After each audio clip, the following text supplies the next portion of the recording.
1980 سے پہلے پاکستان میں مذہبی ہم آہنگی تھی، وہ کیسی صورتحال ہوتی تھی اس وقت؟ شیعہ سنی میں کس طرح سے آپس کے تعلقات ہوتے تھے، اور 1980 کے بعد پھر کس طرح سے بدلے؟ جی، اس پر میں بات کرنا چاہوں گا کہ وہ 1980 یعنی ایرانی انقلاب سے پہلے جو پاکستان کے حالات تھے وہ بالکل نارمل ہوتے تھے، اور لوگ جلوس میں بھی شریک ہو جاتے تھے، کوئی اتنا بڑا سلسلہ نہیں تھا، ان کے بیانات میں بھی شریک ہو جاتے تھے۔ خود مولانا عبدالستار توسیع صاحب رحمۃ اللہ علیہ، ان کا جب جلسہ ہوتا تھا تو ایک بہت بڑی تعداد اہل تشیع کی اس میں شریک ہوتی تھی، ان کے سوالات اور جوابات دیتے تھے، اور وہ فرماتے تھے کہ میڈا بھیرا توں ڈسا،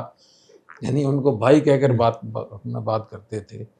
تو بہت اچھا آپس میں ہم آہنگی بھی ہوتی تھی، ایک ہی محلے میں دونوں لوگ رہتے تھے، ایک ہی شہر میں ہوتے تھے، کبھی آپس میں لڑائی جھگڑے نہیں ہوتے تھے۔ اور کسی چیز کو اگر دیکھنا ہو نا کہ اس کا اثر کیا ہے، کہاں سے شروع ہوا، تو نمبر جو ہے نا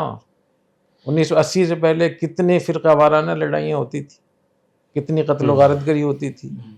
اور کتنے آپس میں جھگڑے ہوتے تھے۔ 1980 کے بعد، تو 1980 کے بعد یہ سلسلہ شروع ہوا نا، تو 1980 کے بعد کیا نئی چیز پیدا ہوئی؟ وہ ایرانی انقلاب تھا، اور اس میں جو سب سے بڑی چیز ہے وہ تبرہ ہے۔ اگر تبرہ نہ ہو، جی، اور تبرہ کسی بھی مذہب میں میرے خیال میں ٹھیک نہیں ہے، اگر تبرہ برسر عام نہ ہو جیسے لوگ کرتے ہیں، تو بہت سارے ظاہر ہے جو مذہبی عقائد ہیں جو وہ تو کتب عقائد میں لکھے ہوئے ہیں، اور وہ 1400 سال میں حل نہیں ہوئے تو آج کیسے حل ہو جائے گی؟ لیکن یہ جو تبرہ اور کھلم کھلا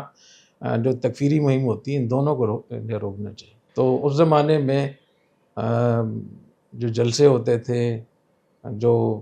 آپس میں بیٹھکیں ہوتی تھیں، بہت ہی نارمل تھا، بالکل بہت اچھا تھا۔ اب تو ہم سوچتے ہیں تو حیرت ہوتی ہے کہ اس وقت میں یعنی ہم وہاں ایک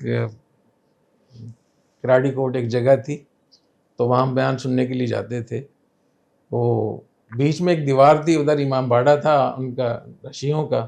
اور وہ بھی اپنے تقریب کر رہے ہوتے تھے 10 محرم کو، ساتھ میں بیان ہو، کبھی لڑائی جھگڑا نہیں ہوا۔ تو ہم چونکہ بچے تھے تو تھوڑی دیر وہاں بھی چل جاتے تھے، تو اتنا آپس میں مسئلہ نہیں تھا بالکل۔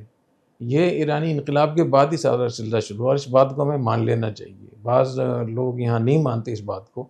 تو میں پوچھنا چاہتا ہوں پھر یہ کیا ہوا؟ یہ جو فرق آیا نا، یہ تو فرق تو ایرانی انقلاب کے بعد آیا،